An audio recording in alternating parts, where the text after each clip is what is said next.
Di zaman Bani Abbasiyah itulah kebencian kepada Ahlul Bait bertambah, maka ini siasat ahli kalam, siasat ulama ahli kalam, ahli akidah, supaya ulamanya selamat, Ahlul Baitnya selamat. Gimana caranya? Afdalun nas ba'dan Nabi SAW Abu Bakar, Umar, Utsman, Ali, gitu. Itu jadi ditulis di kitab-kitab, orang yang paling afdal setelah Nabi di kalangan sahabat Abu Bakar, lalu Umar, lalu Utsman, lalu Ali radhiyallahu taala anhum ajmain. Tapi tadi imam yang saya sebut Sidi Ahmad Ghumari Ahlus Sunnah, dia mengatakan secara hakikat lain cerita. Secara hakikat lain cerita. Siapa yang lebih afdal? Sayyidah Fatimah. Tadi zikir yang saya ceritakan disebut zikir Fatimah. Murid pertama Sayyidah Fatimah adalah Sayyidina Ali.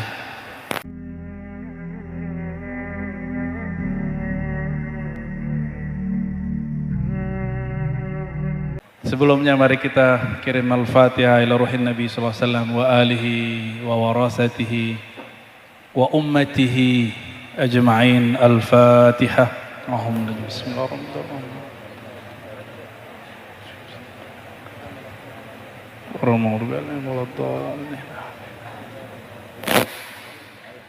Kalau boleh nanya, tadi maulid yang dibaca maulid apa? Simtud Durar. Bukan Tibai. Baik, barakallahu fikum. Menyesuaikan isinya Habib.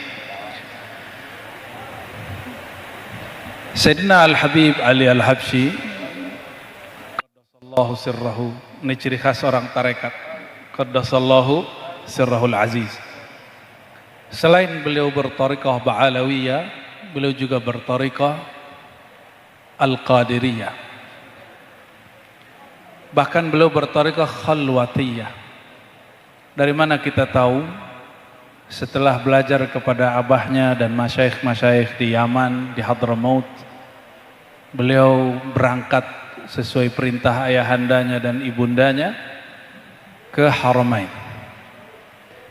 Khususnya di Makkah ada zuriat Nabi SAW, jalur Ashraf Hasani Jailani, yang sering kita dengar kakek guru daripada Hadratus Syekh Hashim Asy'ari, guru daripada Syekhana Khalil, guru daripada masyayikh-masyayikh kibar di Nusantara. Beliau namanya Sayyid Ahmad Zaini Dahlan Al-Jailani. Namun beliau sering menyembunyikan famnya karena beliau tidak suka juga dengan gelar-gelaran itu, ya. Saya yakin semua habaib yang sahih nur di dalam kolbunya tidak berbangga dengan marganya, tapi dia bersyukur karena di dalam dirinya ada darah Sayyidina Al-Mustafa sallallahu alaihi wasallam.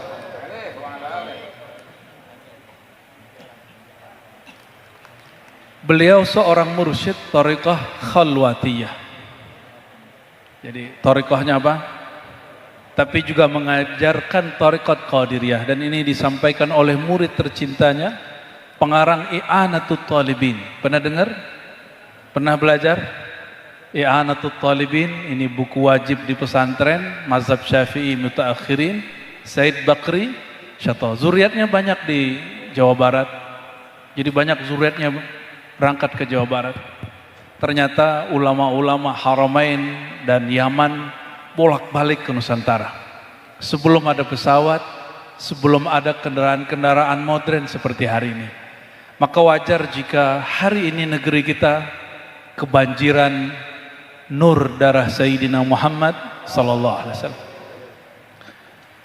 Karena imam akhir zaman itu Sayyidina Al-Mahdi, dikatakan dalam hadis Abu Daud, hadisnya Hasan, wal hasanu yuhtajju kas sahih.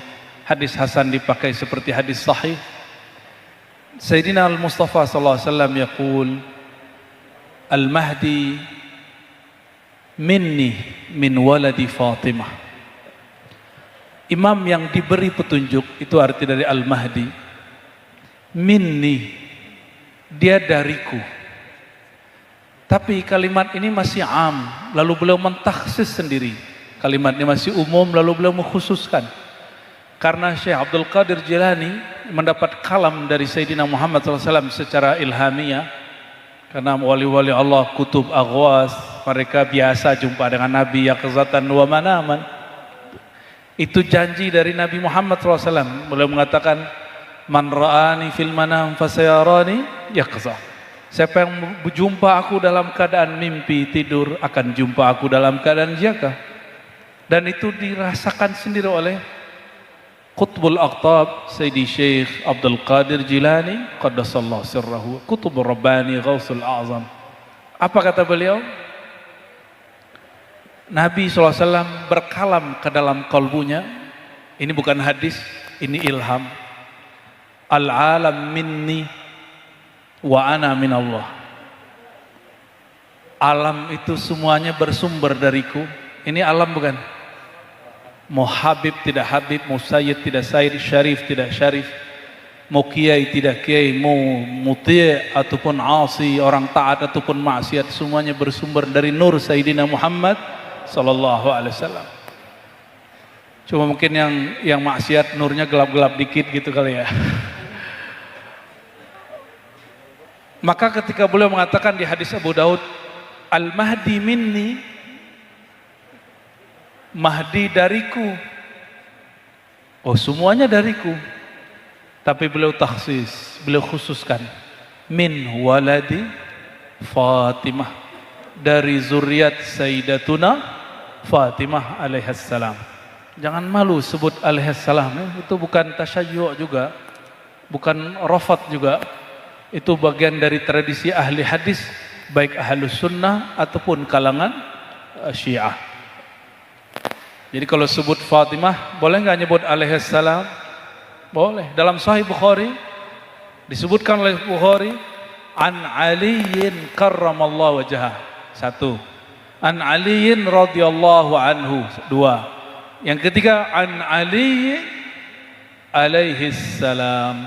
Ada semuanya di dalam kitab Sahih Al-Bukhari. Seandainya mengatakan karramallahu wajhah, alaihissalam itu bagian dari rafat, menghina sahabat yang lain, maka Imam Bukhari apakah mungkin termasuk menghina?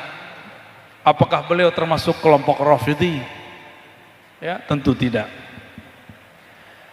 Karena beliau mengatakan min waladi Fatimah, dari zuriat Sayyidah Fatimah alaihassalam, maka ini kabar buruk juga kabar gembira. Kabar gembiranya, coba tanya beliau-beliau ini, fam zuriat Nabi SAW, baik melalui Ba'alawi ataupun Hasani, Husaini, itu terbanyak hari ini di negeri kita. Betul nggak? Isu-isu nasab ini nikmati aja. Ini cara Allah mengangkat nasab Wali Songo supaya tidak ada Wali Songong. Ya. Biar nanti mereka nanti ketemu, kan nanti pasti ada yang mengislah, betul nggak? Nggak ada orang mengislah nanti Rasulullah SAW dengan nurnya dan pewaris-pewarisnya dan zuriat-zuriatnya yang berkarisma, mereka akan nanti diislah. Ya, Sallallahu Alaihi Wasallam. Saya tidak punya waktu membahas nasab karena tugas kita banyak. Cukup yang pengen bahas nasab, bahaslah nasab. Tapi yang kita dapat di Sahih, di Sunan Abu Daud, hadis seperti tadi, itu kabar baiknya. Kabar buruknya apa? Karena Al-Mahdi itu musuhnya Dajjal. Dajjal itu artinya apa?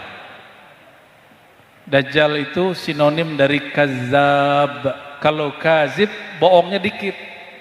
Kalau kazab, pembohong sejati. Ya, persen. Maka Sayyidina Al-Mahdi yang akan muncul atau telah muncul, saya tidak tahu. Tanyalah kepada ahlinya. Pasti dia zuriat. Pasti dia, karena min waladifa, dan Sayyidah Fatimah hanya punya 2 anak yang melahirkan anak, Hasani dan Husaini. Maka kabar buruknya, tapi ini juga pasti pertolongan dari Allah untuk para zuriat Nabi Muhammad SAW. bukan mengingatkan tapi sekedar menyebut hadisnya. Para zuriat Nabi akan dapat fitnah yang besar, akan dapat ujian yang sangat besar, karena di darahnya ada darah Sayyidina Muhammad SAW. Dan perhatikan hadis yang sahih Bukhari, Muslim, Abu Daud, Tirmizi dan hadis-hadis yang lain. Asyaddun nas bala'an al-anbiya, summa alladhina yalunahum, summa alladhina yalunahum. Orang yang paling kencang, paling kuat mendapatkan ibtila, bala, ujian, tempaan adalah para nabi. Lalu ada kalimatnya summal ladzina yalunahum. Kalau di riwayat yang kedua fal amsal summal amsal fa amsal. Maka dua hadis ini dapat kita artikan yalunahum, orang setelah mereka, baik itu sahabat, keluarga rohani ataupun zuriat keluarga jasmani dan rohani beliau radhiyallahu taala anhum. Lalu bagaimana dengan lafaz fal amsal? Orang yang rohaninya mirip dengan para nabi. Inilah dalil bahwa setiap wali itu ala qalbin min qulubil anbiya. Kolbunya mewarisi kolbunya para nabi. Ada yang mewarisi kolbu Sayyidina Adam, maka dia dapat ilmu nama-nama. Ada yang mewarisi kolbu Sayyidina Nuh, maka doanya luar biasa. Itu biasa ulamanya sekaligus ulama insinyur, engineer. Biasanya kalau orang mewarisi kolbu Sayyidina Nuh, dia profesinya dua, sekaligus ulama juga engineer atau arsitek, karena dia bisa bikin kapal. Tapi jika dia disakiti, doanya bisa menghancurkan siapapun yang mengganggunya. Ada yang ala qalbi Sayyidina Ibrahim Al-Khalil, orang yang paling tinggi tauhid dan tawakalnya. Yang wiridnya apa?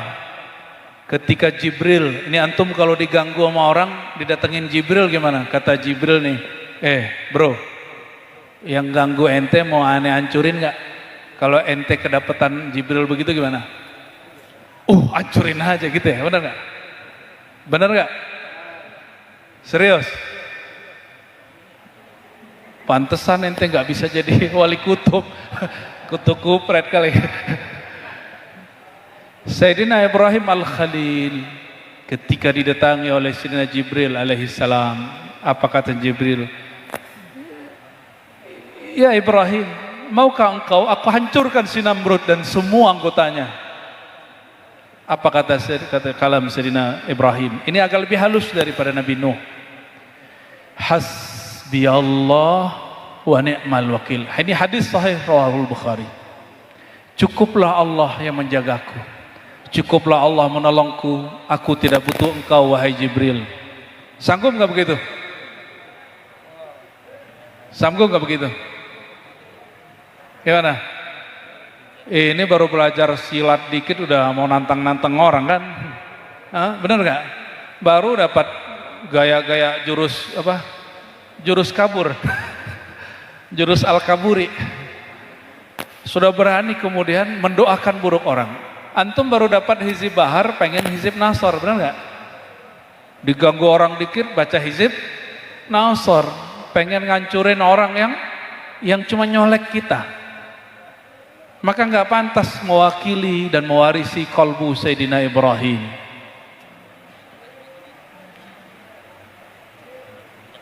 Sayyidina Muhammad SAW, lafaznya ketika ditawari Sayyidina Jibril lebih halus dan lebih sempurna lagi. Dan semua orang yang di dalam dirinya memang ada darah beliau wajib mengikuti ini. Ya, wajib mengikuti ini. Ketika beliau diusir dari Taif, dilempar dengan batu, masih ingat? Tidak hanya batu, lebih menghina lagi, dilempar dengan kotoran. Jibril menawarkan, ya Muhammad, maukah engkau aku hancurkan mereka, aku gulung itu gunung Taif. Apa jawabannya?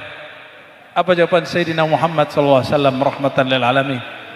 Ya Allah, ya Jibril, fa innahum la ya'lamun. Mereka belum mengerti apa yang kubawa. Mereka salah faham terhadapku. Perhatikan, ini perhatikan. Kalau betul di darahnya ada zuriat Nabi sallallahu alaihi wasallam, pasti darah itu akan mengikuti nur ini sallallahu alaihi wasallam. Maka kalau ada orang jahat sama kita nggak usah salahkan mereka, cukup katakan mungkin saya yang kurang baik sama dia. Kita nggak salahkan mereka. Maka ribut-ribut sekarang begini, kita berharap kepada para ahbab, para habaib, para masyaikh, kasihlah kami contoh-contoh yang indah. Cukup katakan mungkin di antara kami ada yang tidak pantas menyandang mewarisi darah Sayyidina Mustafa Muhammad sallallahu alaihi wasallam. Maka kita anggap ini teguran kasih sayang dari Allah Subhanahu wa taala. Kalau itu muncul, masya Allah, ya, ushidukum bi annakum min auliyaillah, ya, maka saya bersaksi antum yang istiqomah begitu, annakum min auliyaillah, pasti itu wali Allah, pasti wali Allah. Karena aulia Allah orang yang paling kencang diuji setelah Nabi Muhammad sallallahu alaihi wasallam. Kalau Nabi pernah disakiti begitu, maka level wali di bawah Nabi mesti disakiti mirip-mirip begitu.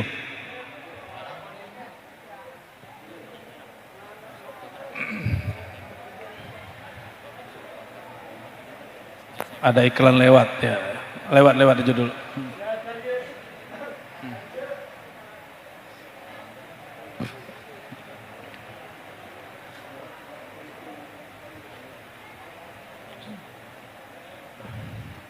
Kembali ke laptop.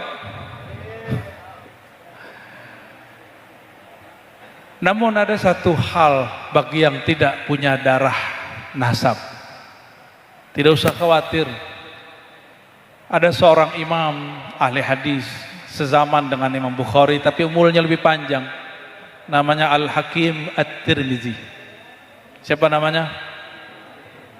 Dia punya kitab Nawadirul Usul, ada Maqasidus Shalah yang cocok dengan pembahasan kita, kitab Khatmul Aulia, kitab metodologi para aulia. Walaupun judulnya Khatmul, tapi boleh diterjemahkan wali itu jadi wali gimana caranya, disebutkan di situ.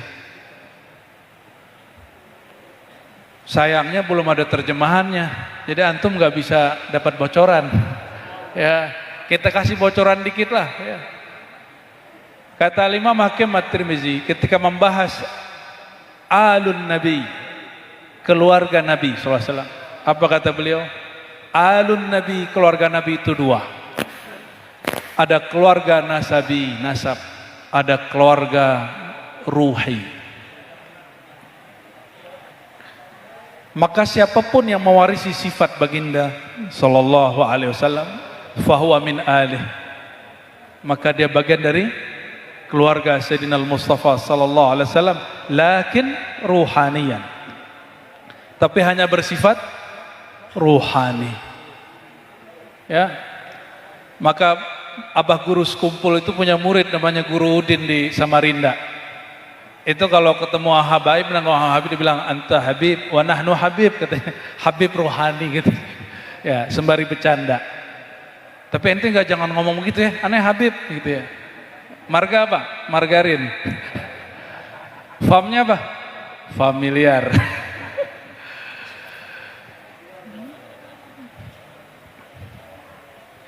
Apa maksudnya? Baik aluhur ruhani, keluarganya yang rohani, atau aluhu an-nasabi, semuanya adalah bagian dari pewaris Sayyidina Muhammad sallallahu alaihi wasallam. Maka ada warasah qalbiyah, kepada kolbunya ada yang mewarisi nasabnya, dan mereka dua-duanya akan diuji jika benar ngikutin jidnya Abul Arwah. Di dalam Simtid Durar bagian doa Sayyidina Muhammad SAW disebut satu namanya, Al-Ab Al-Akbar, betul nggak? Dalam khotam, betul? Al-Ab Al-Akbar, ayahanda agung. Berarti ini kan bawa anak nih, berarti kita ini yang punya anak disebut al-ab al-asghar. Kita ini ayah kecil. Kalau ayah kecil, ayah biologis, mikirin anak paling rezeki. Betul nggak? Kalau mau mati masih ingat anak nggak? Ingat, cuma ingat rezekinya. Beda dengan Sayyidina Muhammad SAW. Beliau ketika hendak wafat, apa yang dibacanya? Ummati. Itu bahasa lain daripada abnai, wa warathati, wa khulafai, wa atbai. Digabung dengan satu lafaz, ummati. Ummah dari lafaz induk. Orang yang rohaninya menginduk kepadaku disebut ummati. Apa yang Nabi fikirkan tentang ummati? Nabi memikirkan kita nanti nasibnya gimana. Seperti Sayyidina Yakub bertanya kepada anak-anaknya, apa yang kalian sembah setelah aku? Apakah kalian masih mengenal Allah setelah aku? Jadi para anbiya ini yang diturunkan ke ulama. Kalau mereka mati, yang mereka khawatirkan zuriatnya apakah masih menyembah Allah. Bukan yang dipikirkan nanti yang ngasih makan siapa, nyokolahin siapa. Kan ini sering kita kasih pertanyaan. Bapak Ibu, saudara-saudariku, kalau kita hidup, anak kita siapa yang nanggung? Siapa yang ngasih rezeki? Kita apa Allah? Kalau kita mati, siapa yang beri mereka rezeki? Allah. Jadi masih takut mati? Masih takut mati? Masih, ya wajar. Bekalnya kurang. Sayyidina Abu Hurairah zikir 12.000 sebelum tidur, itu pun mau meninggal, beliau ada rasa takut. Ini ada yang zikir 12.000 nggak sebelum tidur? Alhamdulillah belum gitu ya. Baru zikir 33, udah mikir 100 lagi gitu ya. Abu Hurairah radhiyallahu taala anhu, ya, beliau mengatakan, saya tidak dapat tidur kalau belum menyelesaikan wirid 12.000. Tapi itu kan Abu Hurairah, antum nggak usah ngikutin yang nggak kuat ya. Allah itu la yukallifullahu nafsan illa usaha. Kayaknya pakai ayat itu mulu ya, biar ngeles ya Allah, nggak sanggup ya Allah gitu ya. Yang penting ente punya jawaban kalau ditanya Allah. Yang penting punya jawaban. Tapi ada yang gampang. Jidahnya para habaib dan para asyraf, Sayyidatuna Fatimah alaihissalam. Apa kata beliau? Ketika aku disuruh suamiku Sayyidina Ali untuk meminta jatah budak atau pembantu kepada Sayyidina Muhammad SAW, ayahnya. Ini minta fasilitas. Apa kata Sayyidina Muhammad SAW, ayahandanya? Wahai Fatimah, anakku, maukah engkau aku ajarkan yang lebih dahsyat dari semua itu? Itu yang kemudian kita dengar, kita sering sebut dengan zikir Fatimah. Zikir Fatimah. Apa zikirnya? Mirip seperti zikir ba'da sholat. Ternyata thariqah itu sederhana. Kenapa orang mikirin kalau ikut thariqah bertasawuf itu ribet? Ternyata berthariqah itu mudah. Kata Sayyidah Fatimah, allamani, Rasulullah SAW mengajarkanku, cukup baca subhanallah 33, alhamdulillah 33, Allahu Akbar 33, tutup la ilaha illallah, tidur. Nanti bangun kekuatannya sama dengan orang punya pembantu, punya pasukan. Sallallahu alaihi wasallam. Loh kok zikir bisa bikin kuat? Ya, zikir itu menguatkan apa zikirnya, melemahkan musuhnya. Sayyidina Al-Mustafa Muhammad SAW ketika beliau sudah dihunuskan pedang ke lehernya, itu yang menghunuskan nanya, ya Muhammad, siapa yang melindungi engkau dari pedangku?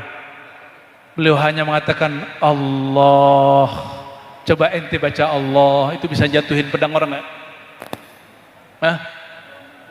Bisa jatuhin musuh nggak?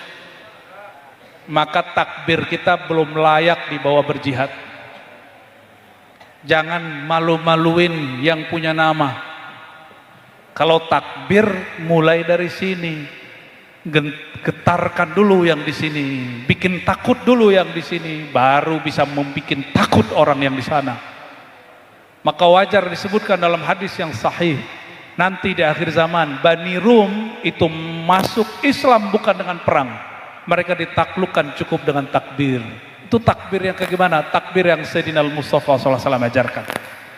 Dikatakan oleh beliau, yang melindungi Allah.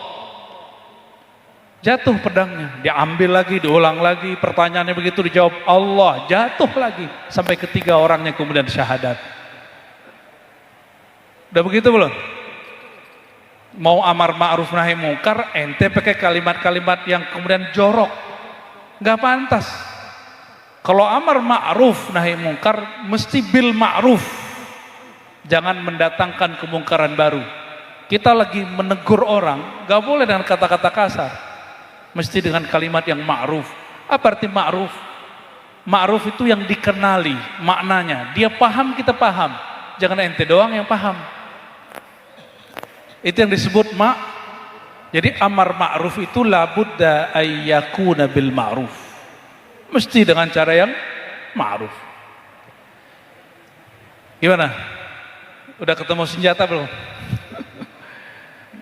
Dulu di Indonesia ada namanya Syekh Qadirun Yahya, makbarahnya deket sini, Sawangan sini, ya, Pengasinan agak ke belakang lagi. Itu beliau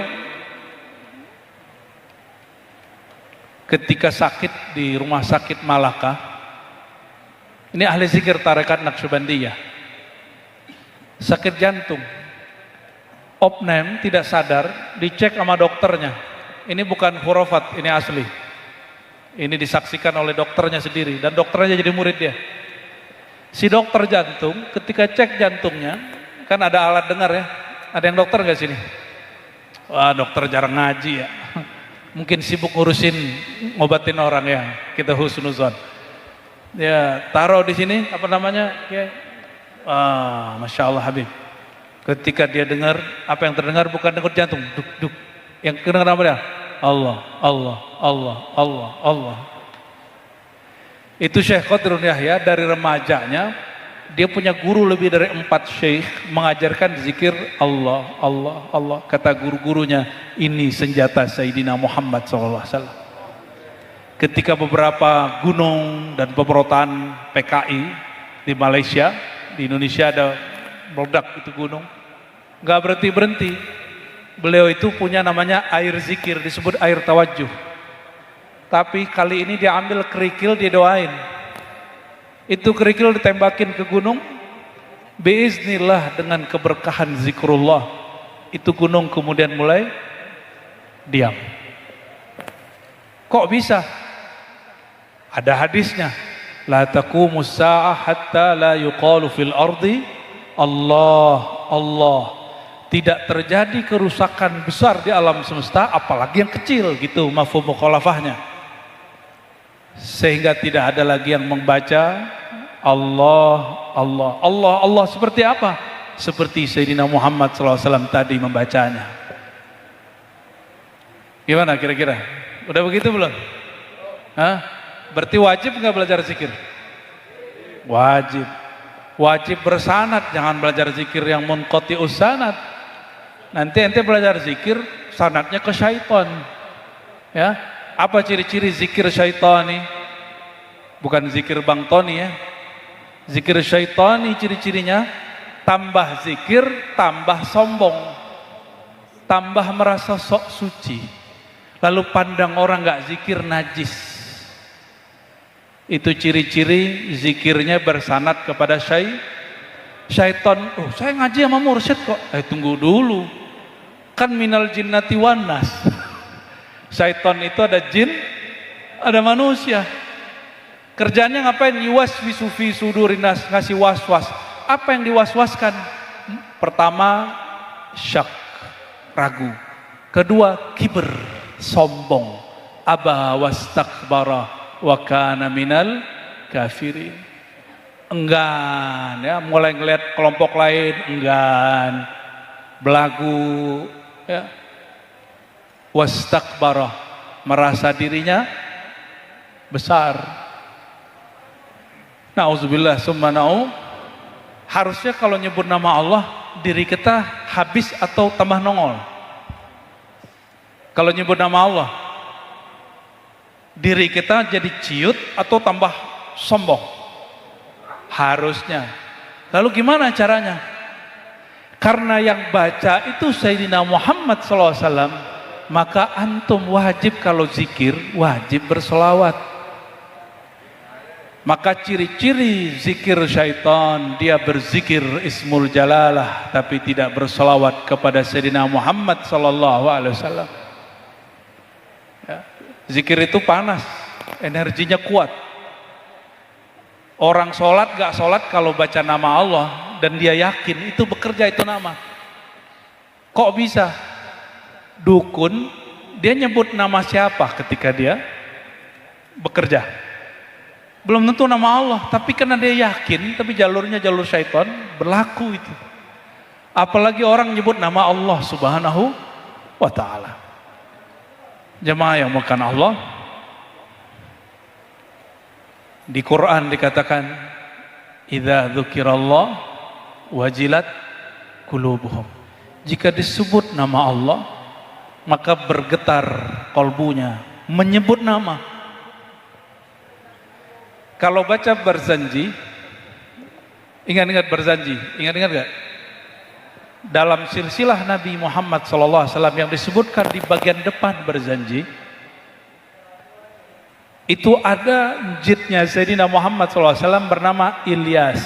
Ini bukan Nabi Ilyas. Sayyidina Ilyas, jid dari ajdad beliau, disebutkan yasma, mendengar suara zikir Nur Muhammad dari sumsum tulangnya. Datanglah ahli hadis nih Habib Kiai kepada saya. Apa katanya? Ente kok maulid suka cerita hadis-hadis yang gak sahih? Saya tanya balik, gak sahih di mana bro? Di mana gak sahihnya? Loh itu kan gak sahih. Oh ternyata ada kesalahan orang mengkaji hadis waktu meneliti hadis. Apa itu? Memberlakukan penilaian hadis sahih tidak sahih dengan ketat pada bagian selain halal dan haram. Padahal Imam Ahmad bin Hanbal Hanbali, murid Sayyidina Muhammad bin Idris Syafi'i radhiyallahu taala anhuma, apa kata beliau? Jika kami meriwayatkan fil halal wal haram, tasyaddadna, kami ketat. Kalau hadisnya berkaitan hal haram, berarti hadis itu diriwayatkan pasca kerasulan. Berarti beliau sudah tugas bawa syariat. Karena hadis syariat mesti kita ketat. Adapun selain halal haram, tasahalna, kami memudahkan, menggampangkan untuk mengambil hadisnya dan tidak perlu ketat mengatakan ini sahih tidak sahih, disahihkan Albani gitu ya. Sering dengar gitu nggak? Sahahu Albani, sahahu fulan, nggak perlu. Dari mana kita tahu? Dari imam ahli hadis sendiri. Ini yang tahu Syekh Albani nggak? Tahu? Siapa Syekh Albani? Syekh Albani itu siapa? Tokoh yang diangkat imam oleh saudara kita Salafi Wahabi. Jadi pakar hadisnya bernama Syekh Nasiruddin Albani rahmatullah alaih ya. Beliau baru wafat tahun 1999. Berapa tuh hijriahnya? Kira-kira Albani sama Bukhari lebih alim mana? Bukhari, bener gak? Imam Bukhari punya kitab judulnya At-Tarikh. Ada Sughra, ada Kubra. Tarikh Kabir, ada Saghir. Sejarah, isinya apa? Isinya sejarah Nabi, ada yang perak, kerasulan, ada yang setelah kerasulan. Pra bawa halal haram dan sebelumnya dan setelahnya. Kenapa Imam Bukhari meriwayatkan hadis-hadis yang dia tidak munculkan dalam kitab sahih? Jadi dalam kitab itu banyak riwayat yang tidak sahih dia masukin. Karena beliau mempraktekkan kalam gurunya Imam Ahmad bin Hanbali radhiyallahu taala anhu, bahwa jika meriwayatkan selain halal haram tasahalna, kita boleh memudahkannya, jangan terlalu ketat. Maka jangan heran kalau ada yang mengkritisi kitab-kitab maulid, kok banyak hadis-hadis yang tidak sahih. Betul, karena tidak berkaitan dengan halal dan haram, bahkan tidak berkaitan dengan akidah. Itu hanya berkaitan dengan hakikah. Apa beda akidah dan hakikah? Kalau akidah berkait dengan rukun yang 6. Rukun yang mempercayai Nur Muhammad tidak wajib, tapi mengetahui bahwa Nur Muhammad SAW awwalu ma khalaqallah, yang pertama Allah cipta sebelum langit dan bumi, alam dan aras semuanya, itu pengetahuan. Apakah saudara sepakat tidak sepakat, itu urusan lain. Itu disebut bab hakikah, hakikat, bukan bab akidah. Boleh percaya, boleh tidak. Jadi kalau ada orang nggak percaya tentang Nur Muhammad, dia kafir nggak? Dia nggak kafir, cuma ma'rifatnya kurang. Kalau ma'rifatnya kepada dirinya kurang, bagaimana dia mau kenal ilahi Rabbuna tabaraka ta'ala? Sedangkan kaidah ijma, ini bukan hadis Nabi tapi hadis manamiyah, hadis tidur yang didapat Ibn Arabi, man arafa nafsahu faqad arafa rabbahu. Siapa yang kenal dirinya bahwa dirinya dari nurullah, Nur Muhammad sallallahu alaihi wasallam, maka dia akan kenal Allah taala. Siapa yang kenal Allah taala, dia akan merasa dirinya nol, tiada. Enggak sombong lagi. Tapi jalurnya mesti melalui Nur Muhammad sallallahu alaihi wasallam. Dan ilmu ini diturunkan kepada semua sahabat, tapi sahabat yang dapat mandat mengajarkannya itulah Sayyidina Ali. Maka beliau disebutkan dalam hadis Tirmizi, ana madinatul hikmah, ana darul hikmah wa aliyun babuha. Aku ini negeri ilmu, kampung ilmu, kota ilmu. Coba bayangkan kota. Kota ada apa aja? Ada gedung, ada pasar, ada kantor, ada rumah, ada jalan, ada gunung, ada kebun, ada makanan, semuanya lengkap. Kalau orang mengerti tentang Madinatul Ilmi, fadal Ustaz.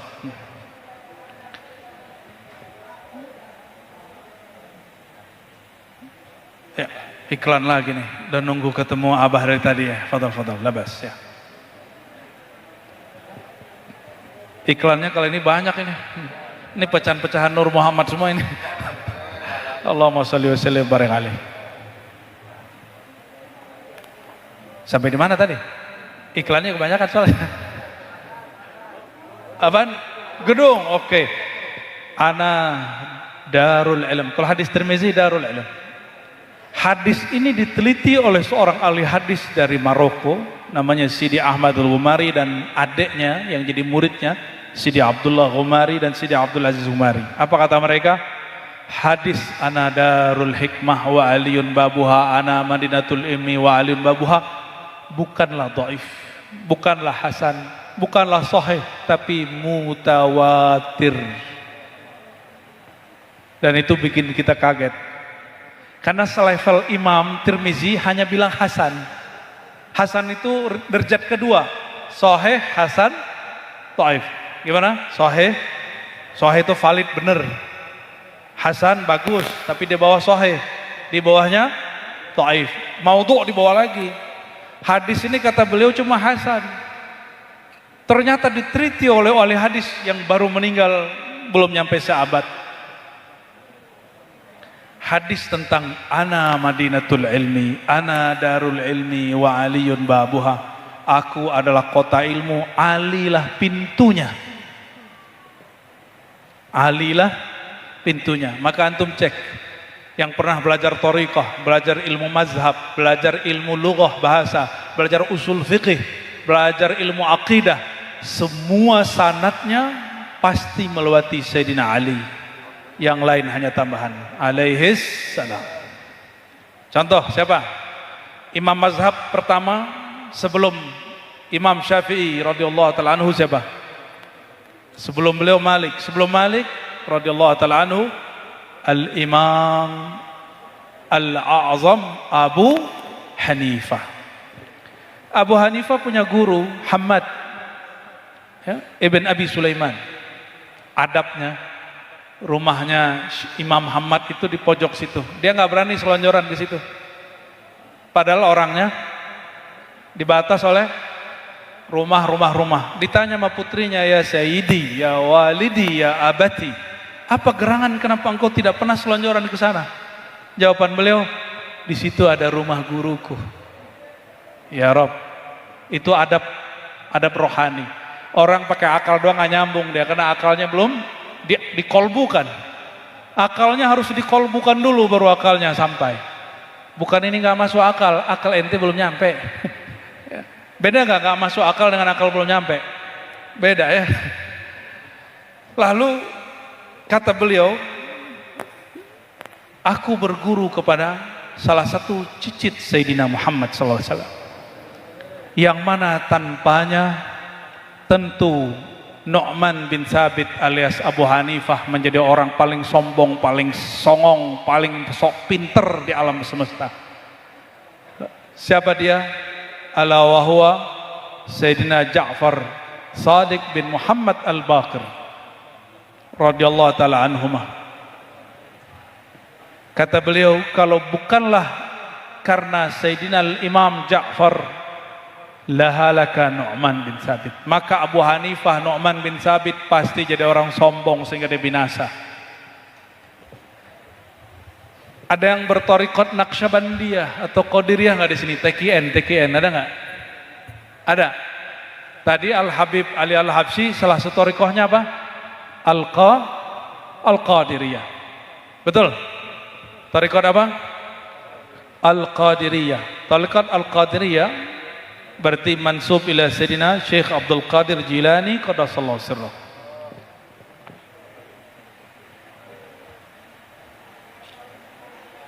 Iklan lewat lagi nih. Hati-hati Ustaz ya. Fadal. Ya.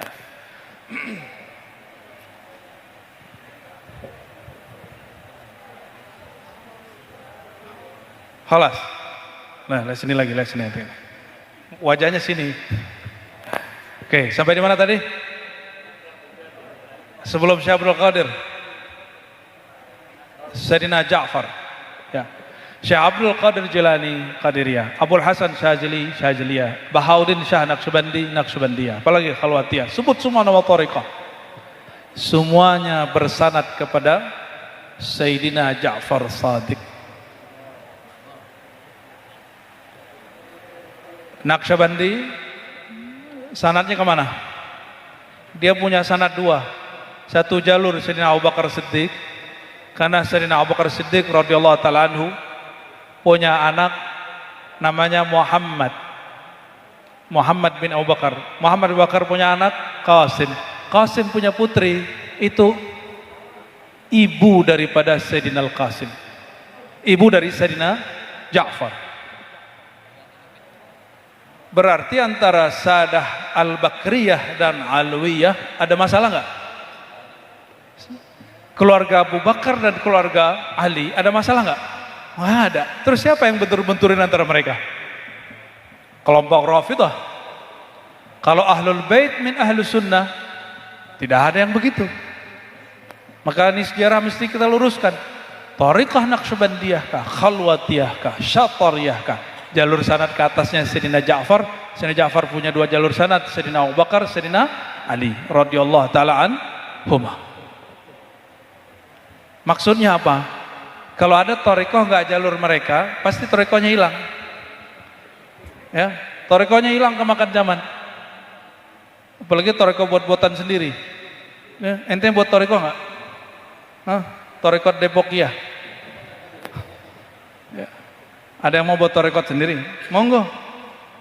Dan kita sudah lihat banyak orang yang gengsi bertorikoh, ini mohon maaf. Hanya bikin majelis, zikir, meninggal majelisnya habis. Tapi saksikan, coba Abah Hanom udah meninggal belum? Majelisnya berkembang sampai ke Malaysia, sampai ke Patani, sampai ke Singapura, sampai ke Brunei. Saya udah jumpa semua murid-murid beliau. Syekh Qadrun Yahya kita jumpa di mana-mana. Murid-murid beliau.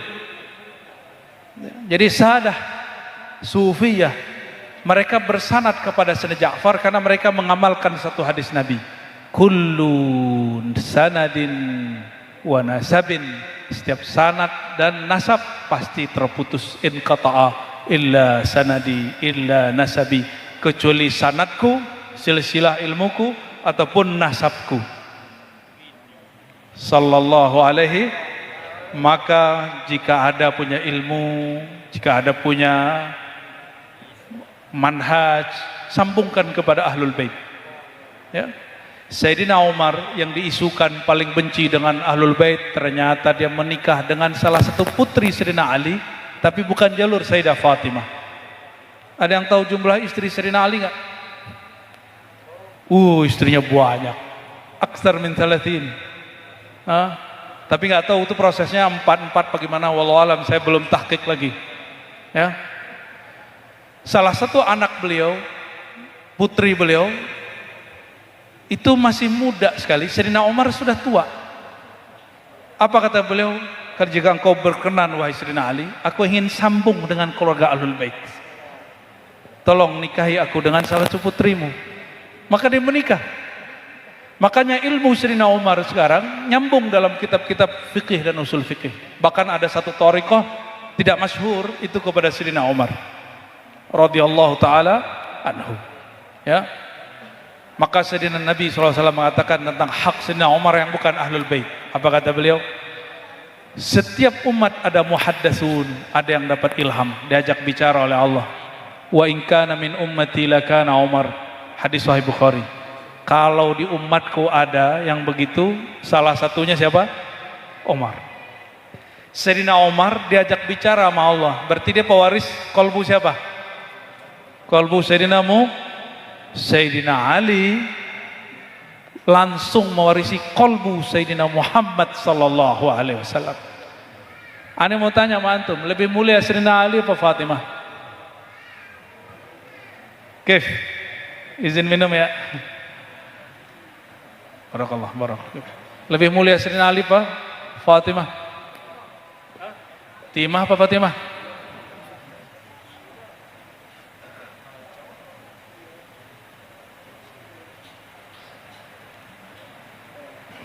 Nggak takut dituduh sesat?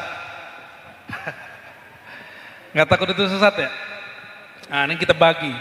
Secara ilmu kalam lebih mulia Sayyidina Ali daripada Fatimah. Itu kesepakatan, tapi tidak kesepakatan, itu kecenderungan jumhur ulama Asy'ariyah Maturi. Ini pada Asy'ari bukan? Apa ciri-ciri Asy'ari? Belajar sifat 20 Allah wujud qidam? Masih belajar? Masih mendendangkan? Insyaallah Ahlus Sunnah wal Jamaah. Akidah Asy'ariyah lebih mengambil jalan aman. Kenapa? Karena akidah Asy'ariyah ini muncul di zaman Bani Abbasiyah. Bani Abbasiyah ini hanya Al-Ma'mun yang senang Ahlul Bait. Sampai mengangkat Ali Ar-Ridha jadi putra mahkota, tapi dibunuh, diracun. Masih muda diracun. Jadi dia satu-satunya khalifah yang mengangkat putra mahkota yang bukan anaknya. Karena dia mengerti tentang ma'rifat, ya, afdaliyatu Ahlul Bait. Akhirnya Al-Ma'mun mengerti politik ini berbahaya. Justru kalau dia mengangkat putra mahkota lagi dari kalangan zuriat ahli Nabi, itu membahayakan mereka, maka dia kemudian mengangkat yang lain. Di zaman Bani Abbasiyah itulah kebencian kepada Ahlul Bait bertambah, maka ini siasat ahli kalam. Siasat ulama ahli kalam, ahli akidah, supaya ulamanya selamat, Ahlul Baitnya selamat. Gimana caranya? Afdalun nas ba'dan Nabi SAW Abu Bakar, Umar, Utsman, Ali gitu. Itu jadi ditulis di kitab-kitab orang yang paling afdal setelah Nabi di kalangan sahabat Abu Bakar, lalu Umar, lalu Utsman, lalu Ali radhiyallahu taala anhum ajmain. Tapi tadi imam yang saya sebut Sidi Ahmad Ghumari Ahlus Sunnah, dia mengatakan secara hakikat lain cerita. Secara hakikat lain cerita. Siapa yang lebih afdal? Sayyidah Fatimah. Tadi zikir yang saya ceritakan disebut zikir Fatimah. Murid pertama Sayyidah Fatimah adalah Sayyidina Ali. Disebutkan dalam Sahih Bukhari dan Muslim, Sayyidina Ali dapat talqin dari Sayyidah Fatimah, lalu beliau mengatakan, "Fama taraktuhu," aku tidak pernah meninggalkan zikir Fatimah sebelum tidur, kecuali waktu perang Siffin aku membacanya sepertiga malam terakhir, karena perang belum usai. Jadi bacanya telat. Biasanya bacanya habis Isya mau tidur langsung baca.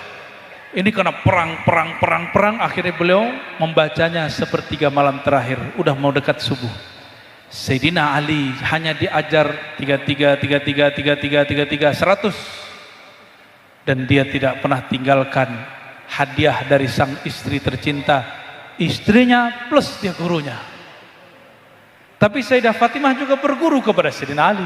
Jadi mereka disebut dalam hadis mudabbaj. Kenapa? Sayyidina Ali itu juga dianggap anak oleh beliau. Antum coba bayangkan, ini bagian akhir yang mau saya sampaikan. Ayah Sayyidina Ali siapa? Ali bin Abu Talib. Abu Talib itu mata mu'minan wala kafiran, mati beriman atau kafir? Hah? Gimana? Ini akidah Ahlussunnah bukan? Gimana kira-kira? Kira-kira Abu Talib mengerti nggak Nabi Muhammad SAW itu seorang nabi dan penghulu para nabi? Ngerti nggak? Tahu dari mana? Tahu dari mana? Ayo. Karramallahu wajhah. Ini kan Sayyidina Ali, ini ayahnya Abu Talib. Abu Talib meninggal, di Sahih Bukhari dikatakan dia mau meninggal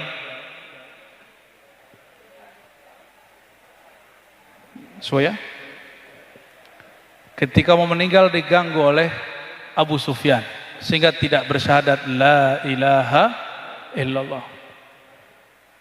Tapi kan gak begitu, dia cuma meninggal diam dan tidak ada yang tahu dia meninggalnya dalam keadaan apa. Oke, karena ini bagian terakhir yang mau saya sampaikan sesuai kodenya. Dari kolbu kita bilang terakhir, ternyata kodenya pas. Guru dari Al-Habib Ali Al-Habsyi, pengarang Sibtud Durar radhiyallahu taala anhum, berguru kepada siapa dia? Sayyid Ahmad Zaini Dahlan. Beliau sudah teliti sumber riwayat tentang wafatnya Sayyidina Abu Talib dan beliau mengatakan mata mu'mina, dia meninggal dalam keadaan Sayangnya ajaran ini tidak banyak dibawa ke Nusantara, padahal beliau gurunya ulama Nusantara. Maka saya berkewajiban sebagai orang yang khidmat pada ilmu untuk menyampaikan itu hatta kepada kalangan awam, apalagi kepada para masyayikh, para asatidz. Jadi tolong jangan lagi hanya menampilkan satu bab bahwa Sayyidina Abu Talib mati kafir.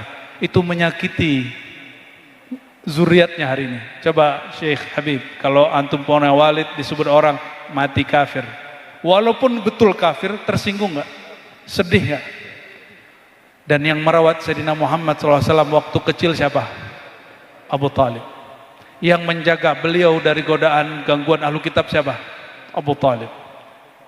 Masa orang begitu antum katakan mati kafir, sedangkan sahabat Muawiyah bin Sufyan hanya Islam 2,5 tahun, Abu Hurairah hanya Islam 2,5 tahun, 3,5 tahun, lalu kemudian kita katakan ini orang mukmin, yang ini tidak mukmin. Enggak, katakan dua-duanya, hadza mukmin wa hadza mukmin. Ya, dua-duanya mukmin. Semoga Allah Ta'ala menumbuhkan nur ini tambah banyak, menambah cinta kepada zuriatnya, kepada ulamanya, kepada pewaris-pewarisnya, dan maulid tambah banyak di mana-mana, sehingga dimanapun disebut nama zat yang paling saleh, turunlah rahmat. Dan yang paling banyak hari ini bermaulid di dunia ini hanya Indonesia. Semoga rahmat turun mencurah kepada negeri ini, dan mengalir ke negeri yang lain. Amin ya rabbal alamin. Wa sallallahu ala sayyidina Muhammad walhamdulillah rabbil alamin. Ya muqallibal qulub tsabbit qulubana ala dinik. Assalamualaikum warahmatullahi wabarakatuh.